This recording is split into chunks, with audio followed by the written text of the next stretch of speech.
Olá, sejam todos bem-vindos. Nós vamos continuar com a série aí da Segunda Guerra Mundial, aulas preparadas que vão tratar de vários temas e também os grandes acontecimentos durante a Segunda Guerra Mundial. Nós vamos dividir em várias aulas, então não percam cada aula uma novidade, uma informação a mais. Vamos então à invasão soviética comunista sobre a Finlândia.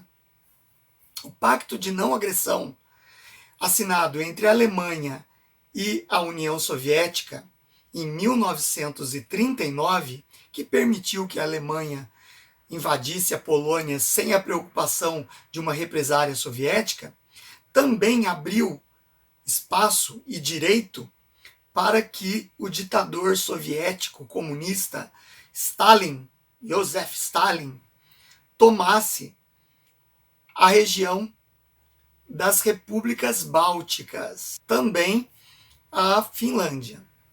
Então, Stalin, aproveitando-se que o Pacto Germânico-Soviético foi assinado, ele toma para si a Estônia, a Lituânia e a Letônia, que são os países bálticos. A intenção dele era criar um cinturão de defesa ao redor da União Soviética no Mar Báltico, assim evitando que alguns conflitos da Segunda Guerra Mundial respingassem sobre a União Soviética. Ele não teve problemas para tomar esses três países, porém ele queria criar um cinturão de defesa também ao norte de Leningrado, requisitando a região da Carélia Oriental. Ele requisitava uma grande quantidade desse território finlandês para formar esse cinturão de defesa, principalmente da cidade de Leningrado.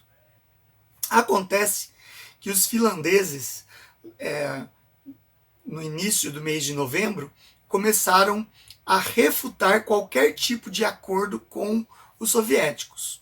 O ambiente interno da Finlândia, que era uma república parlamentarista, mas com um caldeirão de ideologias ferventes naquele período, nós tínhamos governos sociais-democratas, tínhamos linhas que seguiam o socialismo soviético e também linhas ultranacionalistas simpatizantes ao nazismo de Adolf Hitler.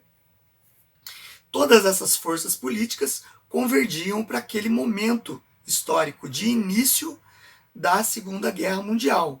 A Polônia tinha sido invadida em setembro e as negociações de anexação de territórios no Mar Báltico pela União Soviética tinham se iniciado no final de novembro.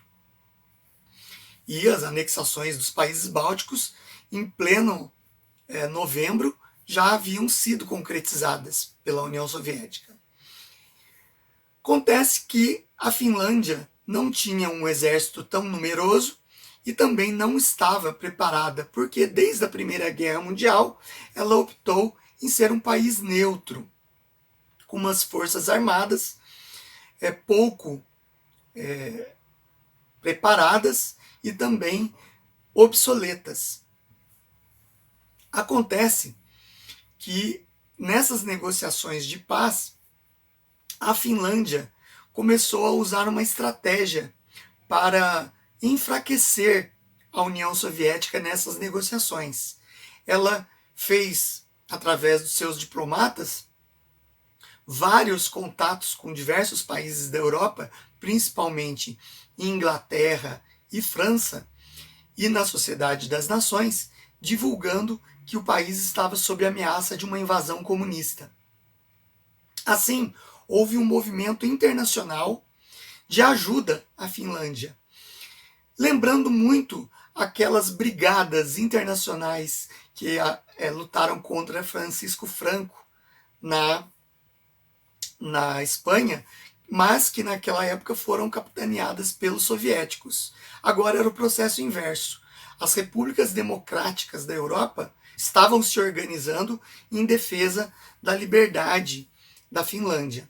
Assim, esse movimento internacional começou a ceder armas e equipamentos para a Finlândia abriu sua fronteira norte com a Suécia para que por lá passasse vários equipamentos, evitando assim o Mar Báltico, que estava coalhado de navios alemães e soviéticos.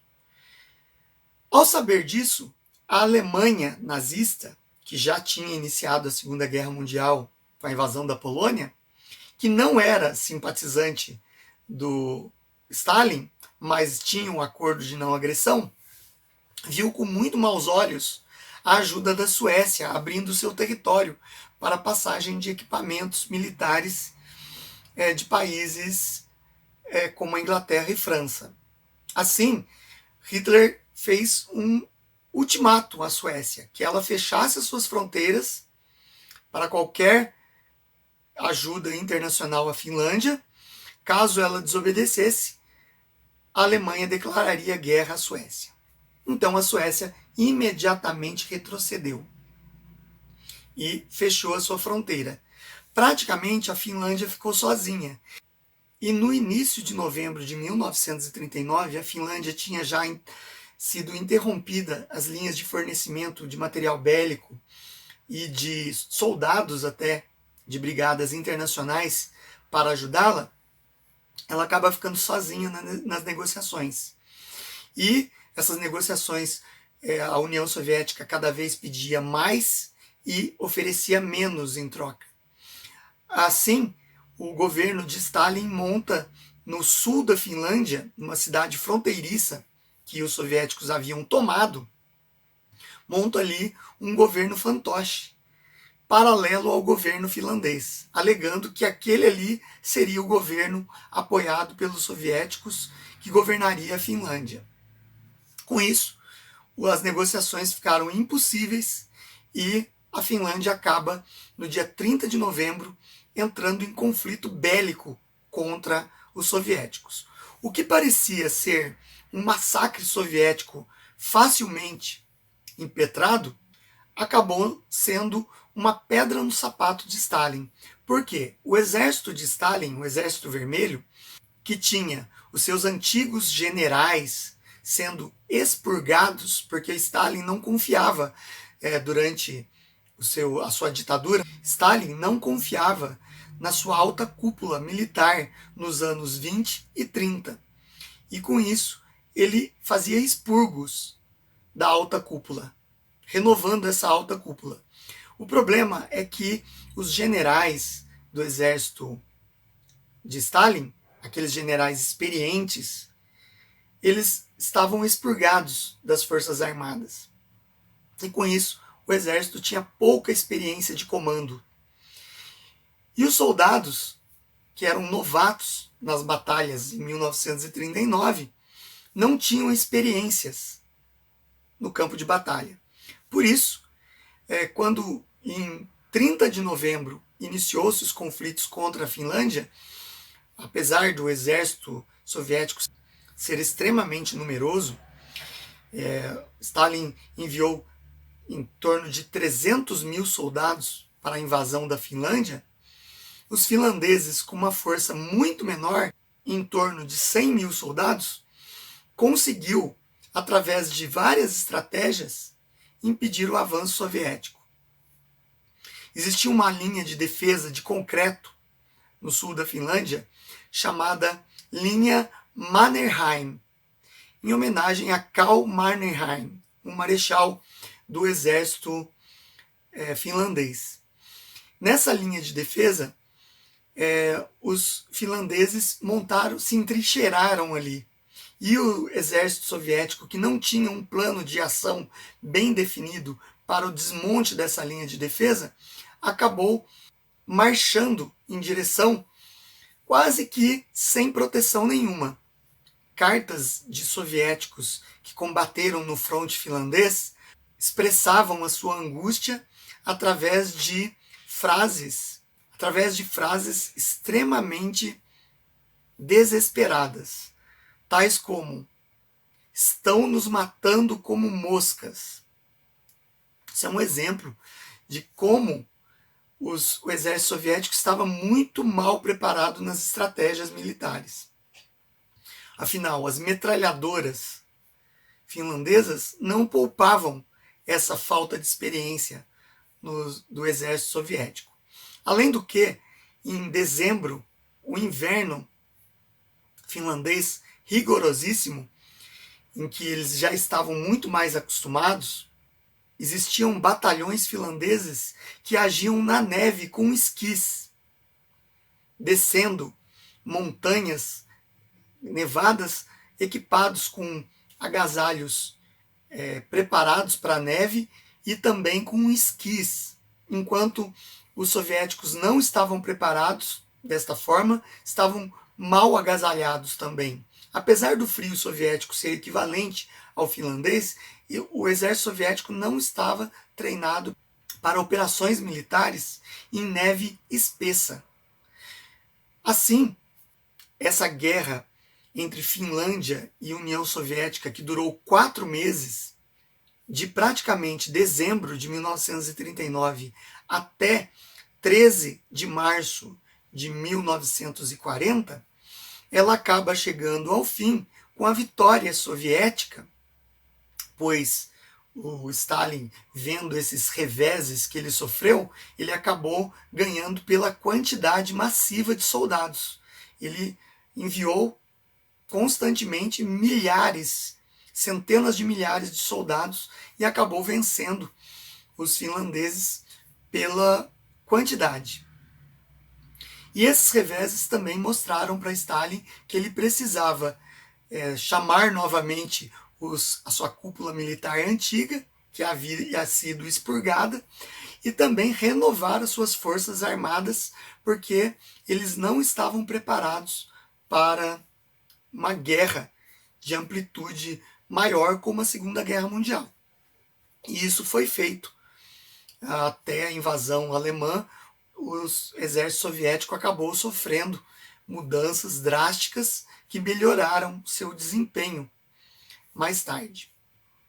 Os finlandeses, eles não resistiram a essa invasão soviética devido à quantidade massiva de soldados.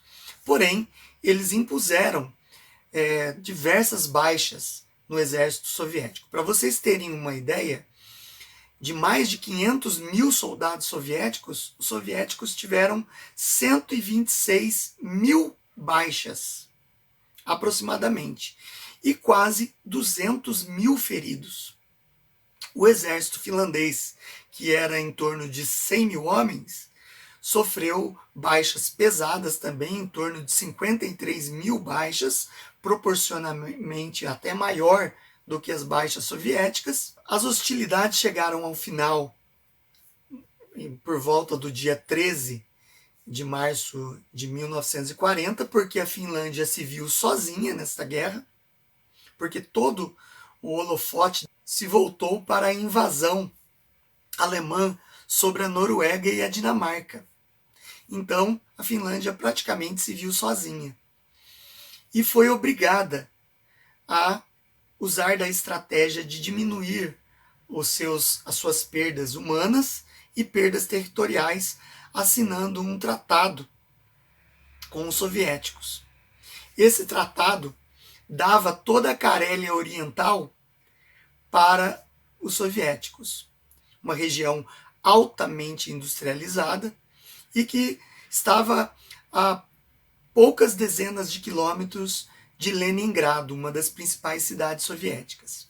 Com isso, o cinturão de defesa da União Soviética estava consolidado. A Finlândia, em troca, manteve o seu governo intacto, perdeu 10% do seu território e 20% da produção industrial finlandesa passou para os soviéticos. Contudo, o restante do seu território foi preservado.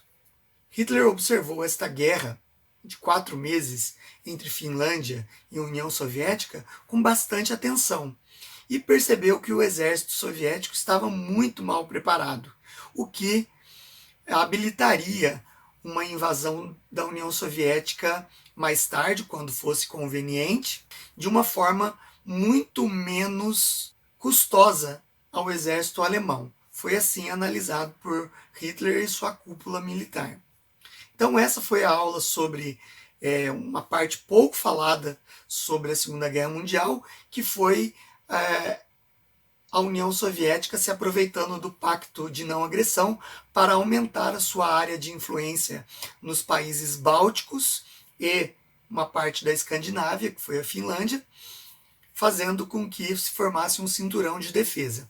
Uma curiosidade aí que eu não posso deixar de contar é que os finlandeses muitas vezes usavam uma tática de guerrilha contra os tanques soviéticos, que era encher garrafas vazias com gasolina, colocar um pano tampando, enfiado dentro dessa garrafa e acendendo fogo no final deste pano e jogando sobre os tanques soviéticos. Como a Finlândia estava sendo assediada para que se rendesse através do ministro das Relações Exteriores soviéticos, o Molotov, os finlandeses batizaram essa forma de arma improvisada de coquetel Molotov, em referência ao embaixador soviético Molotov. Claro que esse tipo de arma improvisada já existia, mas os finlandeses é que batizaram esse coquetel de Molotov, ok? Então fica aí a aula de hoje. Não se esqueçam de se inscrever no canal, compartilhar o vídeo para que aumente a relevância e também deixar seus comentários aí. O canal tem o Apoia-se. A partir de R$1 você pode estar remunerando as minhas aulas simbolicamente e eu ficarei muito grato. Até o próximo vídeo. Não percam: invasão da Dinamarca e da Noruega pelos alemães nazistas de Hitler.